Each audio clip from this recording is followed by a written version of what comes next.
महाराष्ट्र में एक स्थान है, उसका नाम है पंढरपुर। क्या नाम है? वहां पे हमारे वृंदावन चंद कैसे खड़े हैं पता है? ऐसे खड़े, कमर पे हाथ धारण करके ठाकुर जी विट्ठल बन के खड़े हैं। तो श्री ठाकुर जी के परम भक्त थे श्री नामदेव जी महाराज। नामदेव जी ठाकुर जी के पास जाते और रोज कहते, बोले ठाकुर जी मैं रोज प्रसादी बना करके आपके लिए मंदिर में लेके आता हूं, वो दिन कब आएगा कि आप प्रसादी पाने मेरे घर खुद आओ? ठाकुर जी बोले, देख नामा, मेरा मन तो बहुत होता है आने का, पर यहां लाखों दर्शनार्थी आते हैं, सब मेरा दर्शन करने आते हैं, मैं कहीं पावे चलोगे और इनको दर्शन नहीं दे पाया तो? नामदेव जी बोले, ठाकुर जी कभी तो समय निकालो, कभी तो ऐसा योजना बनाओ कि आप घर आओ। ठाकुर जी बोले, ठीक है हम विचार करेंगे। एक दिन नामदेव जी आए तो ठाकुर जी बोले, नामा हमने एक योजना बनाई है। बोले क्या? देखो मंदिर तो बंद नहीं हो सकता और हम जब तक खड़े हैं तब तक दर्शनार्थी आते रहेंगे। एक काम हो सकता है। बोले क्या? रात्रि शयन के बाद मैं तुम्हारे घर चला जाऊंगा, लेकिन तुमको मेरे स्थान पर खड़ा होना पड़ेगा विट्ठल बन के। तुम पूरे दिन यहीं विट्ठल बन के खड़े रहना, मैं तुम्हारे घर भोजन भी पाऊंगा, आरती भी कराऊंगा, मैया से बात भी करूंगा, सब काम करूंगा, पर यहां दर्शनार्थियों के लिए तो व्यवस्था बने, तुम विट्ठल बन के बैठ जाना। नामदेव जी बोले, मैं कैसे करूंगा? बोले हम है ना, हम सिखा देंगे सब, आज शयन के बाद रुक जाना बस। ठीक है। ठाकुर जी ने नामदेव जी को अंदर छुपा लिया गर्भगृह में। अब पुजारी आदि तो शयन आरती करके मंदिर बंद करके चले गए। ठाकुर जी अपनी ब्रह्म वेदी से उतर आए और नामदेव जी को खड़ा कर दिया। अब ठाकुर जी सामने खड़े होकर के बता रहे, ऐसे हाथ करो। नामदेव जी ऐसे खड़े हो गए। बोले नेत्र बंद कर लो, कर लिए। बोले अब कुछ नियम है, इनको ध्यान से सुनो। बोले बताओ नाथ। हिलना नहीं, सांस लेना नहीं, रोक करके खड़े रहो। और सुबह सुबह पुजारी आएंगे, आकर के तुमको निर्वस्त्र करेंगे तो घबराना नहीं, क्योंकि रोज मुझे भी निर्वस्त्र करके अभिषेक किया जाता है। दूसरा, पंडरीनाथ भगवान को आप कभी जाएंगे वहां पर तो उसको बोलते हैं काकड़ा आरती। कौन सी आरती? काकड़ा आरती। उसको मंगला आरती बोलते हैं। जैसे हमारे यहाँ मंगला है, ऐसे पंढरपुर में होती काकड़ा आरती, 3 बजे होती रात में। उसमें ठाकुर जी को स्नान आदि कराते हैं। तो उसमें एक अद्भुतता देखोगे, इतना मक्खन लेंगे और लेके श्री पंडरीनाथ भगवान के मुंह पे यहाँ चिपका देते हैं और थोड़ी देर रखने के बाद फिर आरती करते हैं। आरती करके फिर मक्खन हटा लेते हैं, उनका नियम है। ठाकुर जी बोले मक्खन तुम्हारे मुंह पे रखा जाएगा, उसको चाटना नहीं, ऐसे रखे रहने देना। दुनिया भर के लोग माला पहनाएंगे, उनमें कीड़े काटेंगे, चिल्लाना नहीं। मतलब मानो नामदेव जी को ठाकुर जी बता रहे ठाकुर बनना कितना कठिन है। अच्छा, एकमात्र पंढरपुर ऐसा स्थान है, धाम है पूरे भारत में, जहां पर हर दर्शनार्थी जाकर के श्री पंडरीनाथ भगवान को गले से लगा सकता है। हर दर्शनार्थी अंदर जाएगा गर्भगृह में और श्री पंडरीनाथ भगवान को ऐसे उनके चरणों को अंक से भरने का अधिकार मिलता है। बोले दुनिया भर के वैष्णव आएंगे, अपना माथा फोड़ेंगे चरणों में, और जैसी चरणों में अपने माथे रखेंगे, तुम्हारे आगे अपने जीवन के सारे आर्त बताएंगे। सबकी मनोकामना पूरी करना नहीं, क्योंकि सबके भाव सुन के तुमको लगेगा ओहो कितना कष्ट में, इसको पूरा कर दो। नामदेव जी बोले नाथ आप ही खड़े हो जाओ, मत आओ घर पे भोजन करने। बोले हो गई श्रद्धा पूरी? नामदेव जी बोले नहीं नाथ, मैं प्रसन्नता से रखूंगा, आप जाओ। और नामदेव जी खड़े हो गए। ठाकुर जी ने अपने हाथों से श्रृंगार किया आज नामा का, ऐसा तिलक धारण कराया, मत्स्याकृत कुंडल, मछली के कुंडल पहनते हैं श्री पंडरीनाथ भगवान। कभी अवसर मिले जरूर जाना पंढरपुर, बहुत सुंदर दर्शन है। ठाकुर जी ने अपने हाथों से श्रृंगार किया नामदेव जी का, गले में हार पहनाए, पीतांबरी पहनाई, धोती पहनाई, पगड़ी पहनाई, तिलक किया, कस्तूरी का इत्र लगाया, और इत्र लगा करके ठाकुर जी खिड़की से कूद के नामदेव जी के घर चले गए। वहां जाकर के मैया से कही लाओ बनाओ पकवान पवाओ हमको। बोले नाथ मंदिर में कौन? बोले नामा खड़ा है विट्ठल बन के। इतने में ही सुबह 3-4 बजे का मंगला का समय हुआ। ठाकुर जी प्रसाद आदि पा लिए। नामदेव जी मैया से बोले मैया चलो देख के तो आए नामदेव लग कैसे रहा है। बोले आप कैसे चलोगे? बोले मुझे सॉल दे दो। ठाकुर जी ने एक सॉल लेकर के कंधा पे डाल ली, एक सॉल से ऐसे ऊपर से कर लिया, छुपा लियो अपना मुख, कोई को पता नहीं चले। और नामदेव जी की मैया को संग लेके उनके मंगला के दर्शन करने गए नामदेव जी के। जैसे ही कपाट खुले सामने नामदेव जी विट्ठल बनकर के खड़े हैं, सब दर्शन कर रहे हैं और दर्शनार्थियों में खड़े होकर के श्री ठाकुर जी नामदेव जी का दर्शन कर रहे हैं और दूर से ठाकुर जी बल्लियां ले रहे हैं। आहा मेरो नामा कितनो प्यारो लग रहा है, मेरो नामा कितनो चोखो लग रहा है। एक एक करके सब भीतर जाकर के प्रणाम करने लगे। जैसे ही ठाकुर जी गए नामदेव जी इशारा करें, ठाकुर जी बोले प्रणाम तो करूं मैं। नामदेव जी कहे ये मुझे प्रणाम नहीं करे, नहीं तो मैं कैसे? ठाकुर जी प्रणाम कर रहे हैं। ठाकुर जी ने सिर रख करके नामदेव जी को प्रणाम किया और प्रणाम करके नेत्रों से अश्रुबिंद बहा दी। इतना प्रेम ठाकुर जी ने नामदेव, इसको कहते हैं रास। जब ठाकुर जी अपने वैष्णव भक्त के साथ कोई लीला करने लग जाएं, उस लीला को ही रास कहते हैं, नृत्य को रास नहीं कहते। नामदेव जी के नेत्रों से अश्रु गिरने लगे। ठाकुर जी नामदेव जी को मनी मन कह रहे हैं नामदेव रो मत, अश्रु अगर पुजारियों को दिख गए तो तुमको पकड़ लेंगे, बहुत मारेंगे। बोले हमारे भगवान भगा दिए, खुद खड़ा हो गया नामदेव जी महाराज। ठाकुर जी जाने लगे, थोड़ी देर में सोचे एक बार और प्रणाम कर लूं। पुजारी बोले नहीं नहीं नहीं, नहीं एक बार और प्रणाम। एक बार और प्रणाम किया और नामदेव जी को जोर से चींटी मार के ठाकुर जी भागे वहां से। नामदेव जी बेचारे खड़े रहे। आज भी नियम है, साल के 365 दिन में से एक दिन ऐसा आता है, उस दिन पंडरीनाथ भगवान उनको नामदेव जी कहकर के पुकारा जाता। उस दिन ऐसा भाव है कि नामदेव जी ही खड़े हैं और दर्शनार्थी, सब दर्शनार्थियों को प्रणाम किया जाता है। क्यों? लाखों दर्शनार्थियों में श्री पंडरीनाथ दर्शन करने आते हैं नामदेव जी का। ऐसे श्री पंडरीनाथ भगवान। तो आप उनको सजा रहे हो, आप उनको खिला रहे हो, आप उनको नहला रहे हो, आप उनको बैठा रहे हो, आप उनको कीर्तन सुना रहे हो, आप उनको भजन सुना रहे हो, ये सब रस है। लेकिन काउ दिन आप मंदिर में गए और ठाकुर जी अलाप लेकर के कुछ गा रहे हैं, वो रास है। ठाकुर जी आपके कंधा पे चढ़ गए, ये रास है। आप थाली धर के आए, पूरी प्रसादी पा गए, ये रास है। इसको रास कहते हैं। इसलिए भैया भजन कब तक करना है, नाम जब कब तक करना है, कथा कब तक सुननी है, जब तक हमारा रस रास में परिवर्तित ना हो जाए। देखो बंधुओं, हम सब कौन है पता है? हम सब हैं गुल्ला। कौन है? जोर से बोलो, कौन है हम? गुल्ला। गुल्ला। और कथा क्या है? रस। खूब कथा सुना करो, सो क्या हो जाओगे? रसगुल्ला। और जैसे रसगुल्ला बन जाओगे तो ठाकुर जी एक दिन भोग जरूर लगाएंगे, ठाकुर जी एक दिन जरूर स्वीकार करेंगे। रसगुल्ला बनो। यहां कंस ने भगवान को मथुरा बुलाने की योजना बनाई। हमारी सबसे प्रार्थना, बिल्कुल सावधानी से सब लोग बैठ जाओ। अब कंस ने अनेक प्रयास कर लिए लेकिन ठाकुर जी को मथुरा नहीं बुला पाया। अनेक राक्षस भेजे लेकिन कोई भी ठाकुर जी को नहीं मार पाया।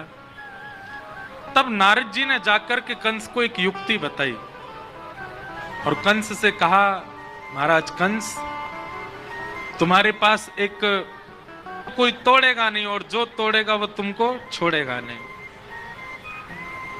इसलिए इस धनुष को ले जाओ। हम अमर तो नहीं बना सकते लेकिन हां तुम्हारे प्राण धनुष में हैं, जिसने धनुष तोड़ा वही मारेगा।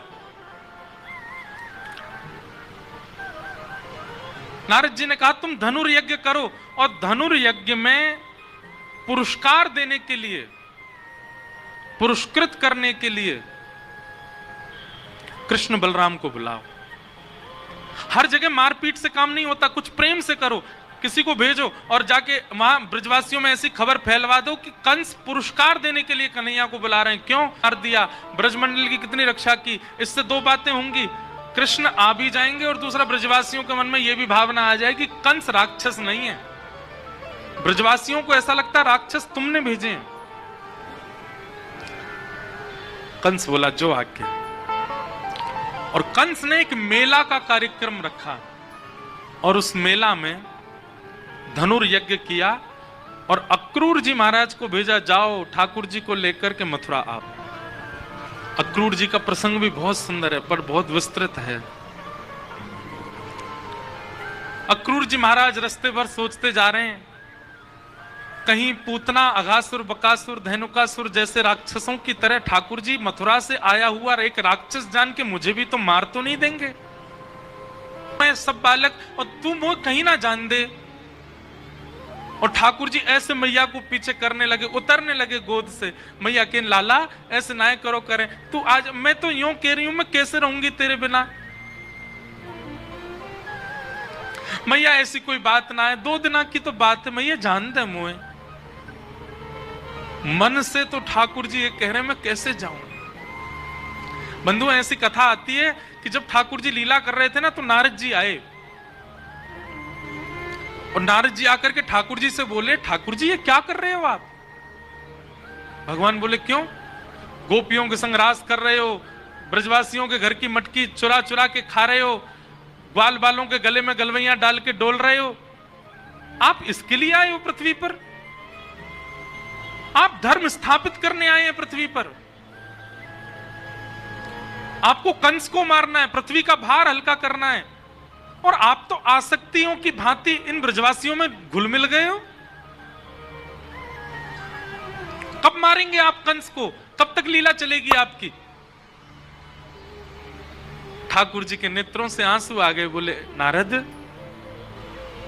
तेने मुंह काय को याद दिला दे कि मुंह जानो है। अरे मैं तो भूल ही गयो कि मुंह ब्रजवासी से दूर जानो पड़ेगो। ठाकुर जी नारद जी को अपने पास बुलाते हैं और गले से लगा कहते नारद मेरा एक काम कर दे। नारद बोले क्या। बोले पहले वचन दे तू करेगो। नारद जी बोले नहीं वचन नहीं दूंगा, आप कुछ भी मांग सकते हो, बताइए क्या चाहिए।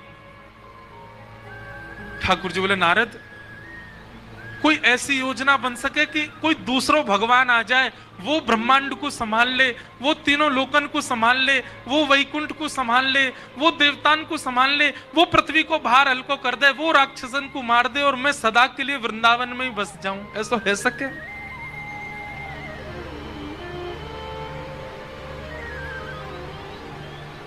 नारद जी थोड़े दूर खड़े हो गए। बोले आप सच में परब्रह्म ही हो ना। पहले इंद्र को मान हुआ, पहले फिर ब्रह्मा की बुद्धि घूम गई। मुझे लगता आज मुझे भी ऐसा लग रहा है कि आप भगवान नहीं हो।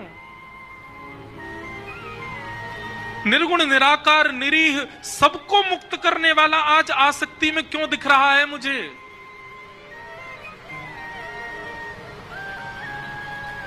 ठाकुर जी रुदन करने लगे। बोले कोई उपचार नहीं है ना नारद, कोई और भगवान नहीं आ सकता ना, मुझे ही जाना पड़ेगा ना। नारद वो दूर देख मधुमंगल घूम रहा है ना, को देखो ये गैया भी ना पता है नंद बाबा के। बोले लाला शाम को समय होवे दूध काढ़वे को, तूने गौशाला में घुमाए कर। बोले क्यों बाबा। बोले क्योंकि तू गैयान के सामने तो घूमे आवे तो गैया प्रेम से दूध दे दे, नहीं तो कई गैया तो दूध ही नहीं दे। क्यों आज कृष्ण नहीं दिखे हमको। संसार के लोग संसार के लिए जीते हैं पर ब्रजवासी मेरे लिए जीते हैं। नारद मैं कैसे जाऊं इनको छोड़ करके। देख लो ना कुछ हो सके तो कोई और भगवान आ जाए, उसको तुम भगवान, मैं अपनी पदवी त्याग दूंगा, वैकुंठ छोड़ दूंगा। लक्ष्मी जी से कहना क्षमा कर दे मुझको, अब मैं वापस नहीं आ पाऊंगा, मैं सदा ब्रज में बस जाऊं। इन ब्रजवासियों के बीच, गोपियों के बीच, यशोदा मैया की गोद में सदा रहने का मेरा मन है। सच बताऊं नारद, वैकुंठ से भी ज्यादा सुख है वृंदावन में।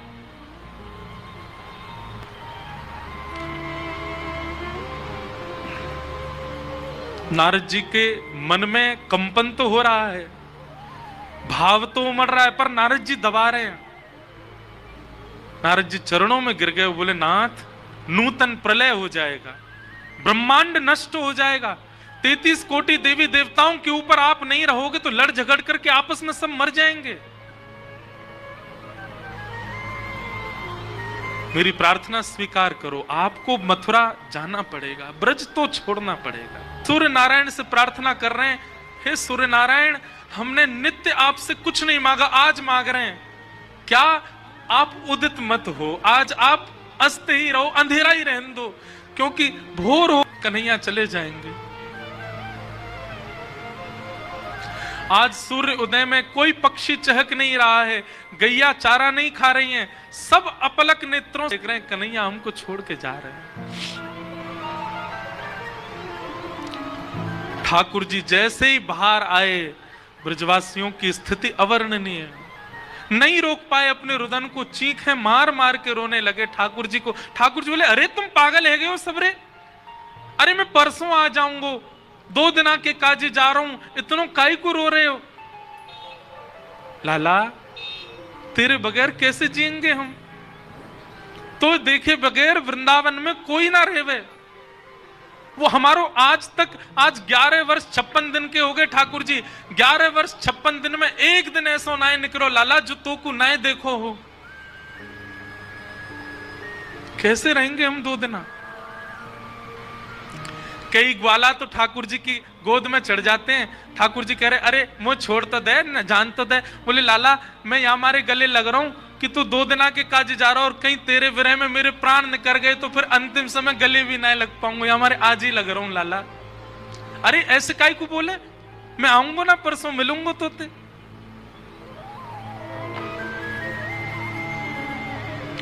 ठाकुर जी किशोरी जी के पास गए और हाथ जोड़ करके बोले, श्यामाजू आप तो सब जानती हैं, लीला के विस्तार के लिए मेरा जाना कितना आवश्यक है, आप आज्ञा दे दीजिए, एक बार आप आशीष दे दीजिए, मैं निकल जाऊं फिर।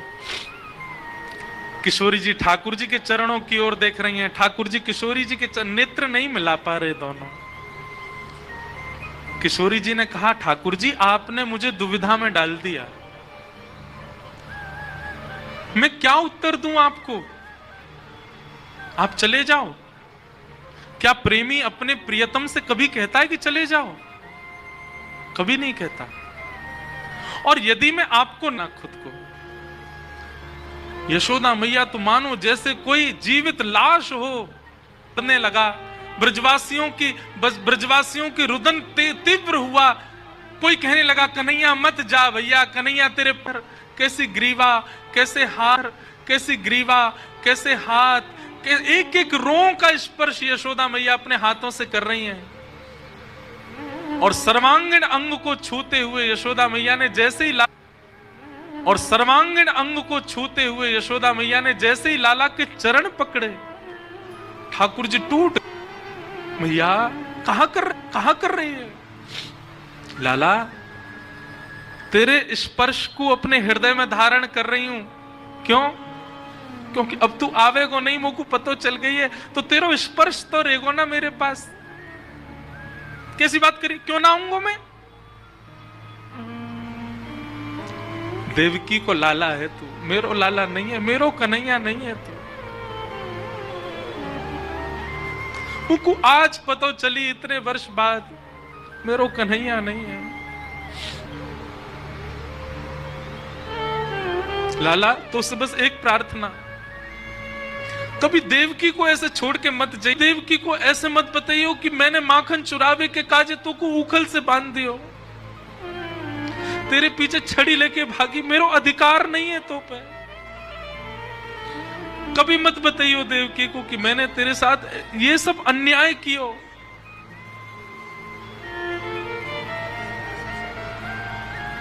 बस एक बात मान ले लाला, चादना मेरे अंतिम श्वास निकल रही हो, जीवन में कभी मत आइयो लौट के, पर जब मेरे अंतिम श्वास निकल रही हो, वास समय मेरे सामने आ जाइयो बस।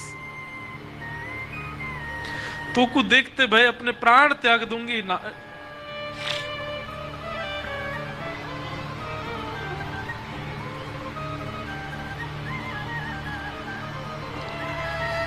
और ऐसा कहते हुए यशोदा मैया तो मूर्छित हो गई।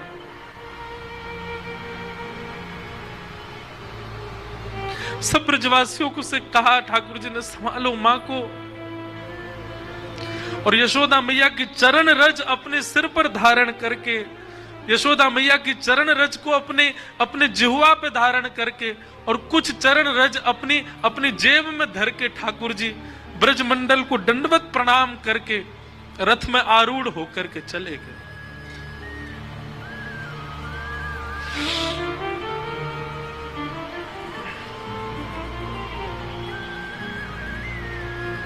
हमारे ब्रज में बंधुओं आज भी कई ऐसे रसिक हैं, वो ये कथा नहीं सुनते। वे हाथ जोड़ के मना करते हैं कि नहीं, आप रास के आगे कथा मत सुनाओ, कन्हैया ब्रज छोड़ के गए, ये हम नहीं सुन सकते।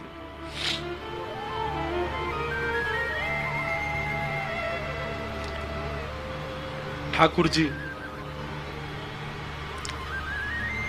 और ब्रजवासियों की स्थिति भागवत जी में वर्णन करते हैं कि ब्रजवासी ठाकुर जी के रथ को देख रहे हैं और मन में विचार कर रहे हैं, देखियो ये रही ना पावेगो, नेक दूर जाती रथ रुक जाएगो, कूद के आवेगो हमारे पास, जा ही ना सके हमते दूर। दूसरे बोले चलो तो गयो रथ, अरे तू देख अभी आवेगो। फिर थोड़ी, अरे चलो गयो भैया रथ, अरे तू देख अभी दिखेगो कन्हैया। अरे भैया चलो गो रथ, अरे देख ध्वजा दिख रही है अभी आवे वारो कन्हैया। वो कहते कहते रात्रि हो गई। बोले भैया चलो गो कन्हैया, अरे ना तो ना तो आ रहा है अभी लौट के, रही ना सके वो मेरे बिना, हमारे बिना कहां जाएगो। मधुमंगल को खींच के ले गए सब, बोले मधुमंगल नहीं आ रहा कन्हैया, परसों आवेगो। किसी को भी विश्वास नहीं हो रहा कि ठाकुर जी कैसे चले गए हमें छोड़ के। हमने सब अपने जीवन पर मानो प्रश्न उठा रहे हैं, हमने कोई सेवा में कमी छोड़ी, हमने कोई प्रेम में कमी छोड़ी, हमने लाड़ दुलार में कमी छोड़ी, क्यों चलोगो कन्हैया।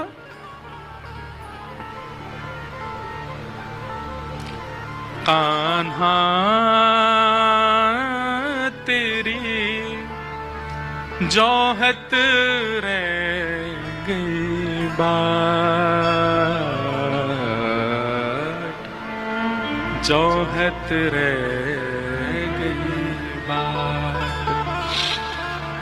झूठी प्रीत करी मन मोहन, या कपटी के साथ। झूठी प्रीत करी मन मोहन, या कपटी के साथ, या कपटी के साथ। जोहत रह गई बात। कान्हा तेरी जोहत रह गई बात, जोहत रह गई बात। मीरा के प्रभु गिरधर नागर, मीरा के प्रभु गिरधर नागर। दे गयो ब्रज को चार, दे गयो ब्रज को चार। जोहत रह गई बात, जोहत रह गई।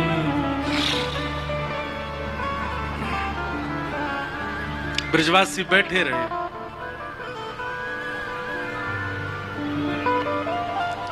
ठाकुर जी मथुरा गए और मथुरा जाकर के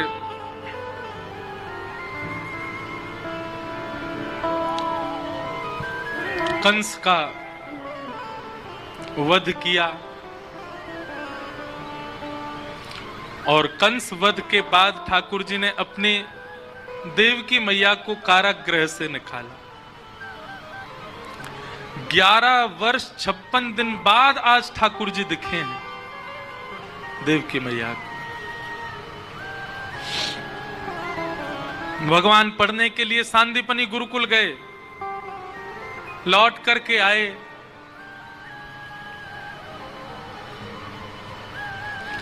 ठाकुर जी, अब ठाकुर जी का नाम कन्हैया नहीं है, अब ठाकुर जी का नाम कन्हुआ नहीं है, अब ठाकुर जी का नाम गोपाल नहीं है, गोविंद नहीं है। अब ठाकुर जी का नाम क्या है? राजाधिराज मथुराधिपति देवकी नंदन वसुदेव नंदन श्री कृष्ण चंद्र महाराज। और जब कोई इस नाम का उच्चारण करता है, ठाकुर जी अपने कान बंद कर लेते हैं। ठाकुर जी को मानो ऐसा लगता है कि कोई कील ठोक रहा है मेरे कानों में। अपने कक्ष में चले जाते हैं, भीतर से बंद कर लेते हैं और खिड़की पर खड़े होकर के ब्रज को ही देखते रहते हैं। ठाकुर जी कन्हुआ, कन्हैया, लाला, गोपाल, गोविंद, माधव, सब नाम याद आते हैं, कोई नहीं बोलता।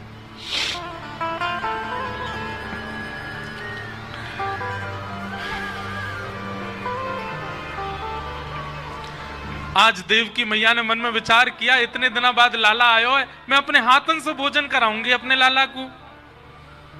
11 वर्ष से मैंने कभी कछु पवायो नहीं, आज मैं पवाऊंगी।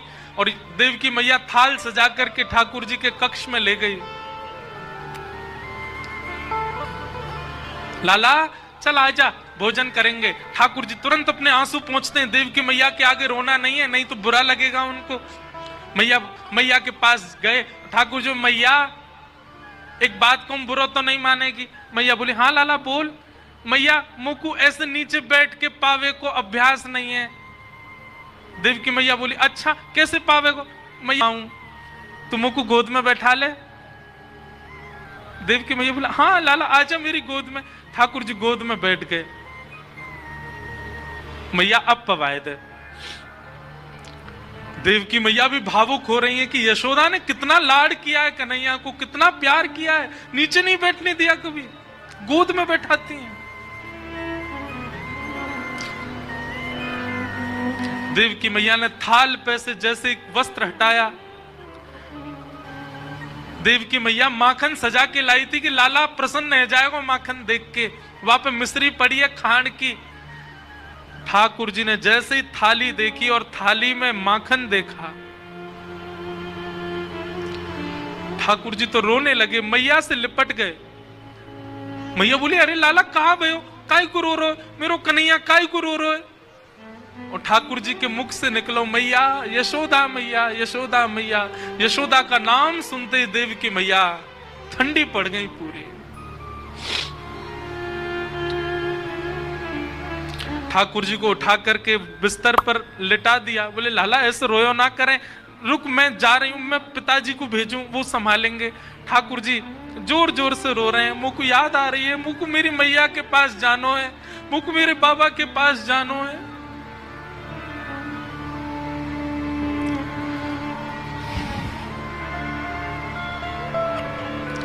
यशोदा मैया ने नीचे जाकर के ये बात वसुदेव जी से कही। वसुदेव जी बोले, मेरा जाना भी उचित नहीं लाला के पास, मैं रुको उसके मित्र उद्धव को भेजता हूं, वो बात करेगा।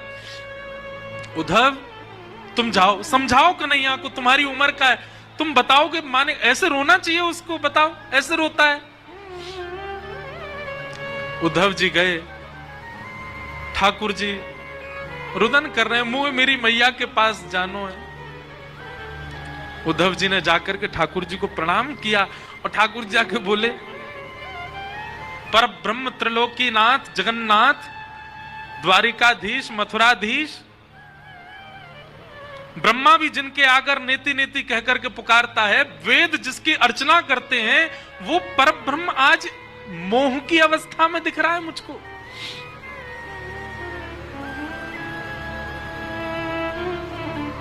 क्या बात है कन्हैया, आप ऐसे क्यों रो रहे हैं? उद्धव मुझे ब्रजवासीन की बहुत याद आवे, मुझे यशोदा मैया की बहुत याद आवे, मुझे पिताजी की बहुत याद आवे। तो पता है मैं पिताजी से कभी अंक भर के नहीं सोयो, मैं हमेशा यशोदा मैया से अंक, अब मुंह को लगे मैं क्यों नहीं सोयो पिताजी से अंक भर के। पिताजी ने एक बार यशोदा मैया से जिद करी, आज लाला को मैं हृदय से लगा के सोऊंगो।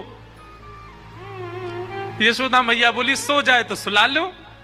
अरे वाकू तो मेरी छाती पसंद है, आपसे कैसे लिपट जाए। नहीं लाला आज मुंह से अंक भर के सोएगो। पिताजी ने मुझसे पूछी, लाला आज तू मेरे हृदय से लग के सोएगो ना।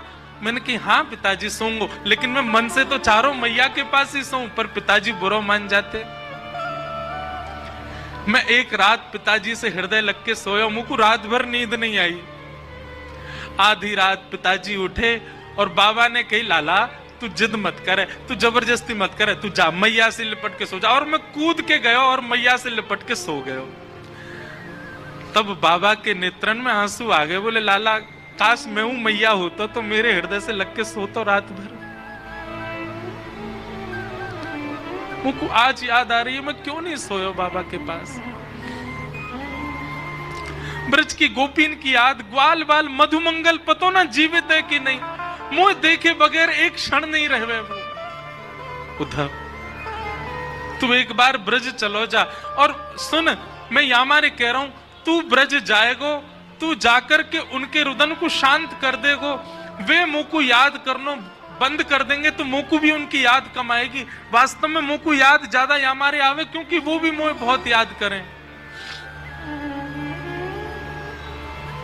उद्धव मेरी मैया से जा कहियो, मैया से जा। हमारे ब्रज का बहुत सुंदर पद है। ठाकुर जी उद्धव से कह रहे हैं, उद्धव तू ब्रज जाकर के मेरा संदेशा दे दे। तेरो लाला दुख पावे, मेरी मैया से जा कहियो दो, मेरी मैया से। उद्धव मैया को जाके तू मेरो संदेशा देगो। बोले कहा यहां मथुरा में सब मुंह को नहवाए दे। उद्धव बोले मतलब?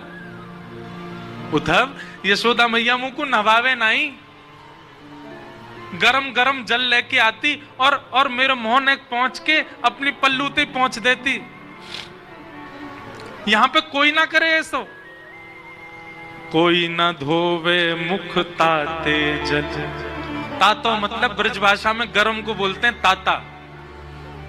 कोई ना मुख धोवे ताते जल, अचरा पहुंच सवारे मैया।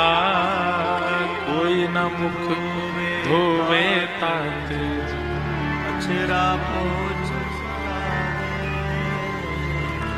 माखन रोटी नाम न जाने, माखन रोटी नाम न जाने। और कनुआ कहे मोए कोई न बुलावे, मेरी मैया से जा कहियो दो, मैया से जा तेरो लाला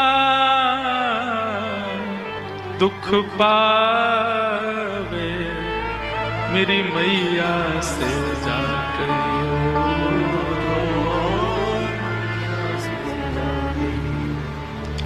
बाबा नंद अंगुरिया गह गह, पायन चल वो सिखावे उधो।